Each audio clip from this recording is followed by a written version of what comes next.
সম্মানিত ভিউয়ার্স, আমি আছি বর্তমানে বরিশাল লঞ্চঘাট। আর আজ 11ই জুন রোজ বুধবার। আপনারা দেখতে পাচ্ছেন বর্তমানে ঘাট প্লেজে আসছে এমবি মানামি। তবে আজকে ঘাট প্লেজে সবার শেষেই আসছে এমবি মানামি।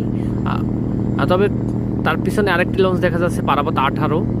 যদিও বাকি লঞ্চগুলো ঘাটে আসছে 4:30টার মধ্যে। 4:10-এ প্রিন্স আওলাদ 10 এবং 4:15-তে এম খান 7। তবে মানামি আজকে বরিশাল ঘাটে আসতে সব থেকে বেশি লেট করছে। এখন বাজে 5:04। আর আপনারা দেখতে পাচ্ছেন বর্তমানে ঘাট প্লেজের জন্য আসতেছে মানামি। এবং আজকে সুন্দরবন 15 অনেক আগেই ঘাটে এসে গেছে।